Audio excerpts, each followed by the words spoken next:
కాంగ్రెస్ కు గట్టి ఎదురుదెబ్బ తగిలింది. పార్టీ రాష్ట్ర అధ్యక్షుడు అరవింద్ సింగ్ లవ్లీ తన పదవికి రాజీనామా చేశారు. ఢిల్లీ కాంగ్రెస్ ప్రధాన కార్యదర్శి ఇన్ఛార్జ్ దీపా ఉబారియాతో కలిసి విభేదాల కారణంగా తన పదవికి రాజీనామా చేస్తున్నట్లు లవ్లీ చెప్పుకొచ్చారు. ఇక బబారియాకు వ్యతిరేకంగా ఉన్న నాయకులను తొలగించాలని తనపైన విపరీతమైన ఒత్తిడి తీసుకొచ్చారని, కానీ తాను దానికి ఒప్పుకోకపోవడంతో విభేదాలు కొనసాగాయని అరవింద్ సింగ్ లవ్లీ తెలిపారు.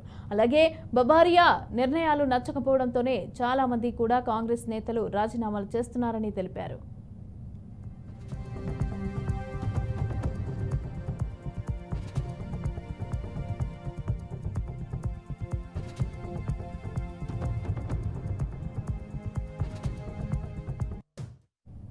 అలాగే అరవింద్ సింగ్ లవ్లీ చాలా కాలంగా కాంగ్రెస్ పార్టీ పైన కోపంగా ఉన్నట్లు సమాచారం. దీనికి కారణం ఢిల్లీలో ఆమ్ ఆద్మీ పార్టీతో కాంగ్రెస్ పొత్తు పెట్టుకోవడమేనని పార్టీ వర్గాలు చెబుతున్నాయి. ప్రస్తుతం ఇదే విషయాన్ని అతను తన రాజీనామా లేఖలో కూడా రాశాడు. ఇక గతంలో షీలా ప్రభుత్వంలో 12 ఏళ్ల పాటు మంత్రిగా ఉన్న రాజ్ కుమార్ చౌహాన్ టికెట్ రాకపోవడంతో కాంగ్రెస్ కు రాజీనామా చేశారు. నార్త్ ఈస్ట్ ఢిల్లీ సీటు ఆశించిన రాజ్ కుమార్ చౌహాన్ కి టికెట్ రాకపోవడంపై ఆయన ఆగ్రహం వ్యక్తం చేస్తూ పార్టీకి రిజైన్ చేశారు.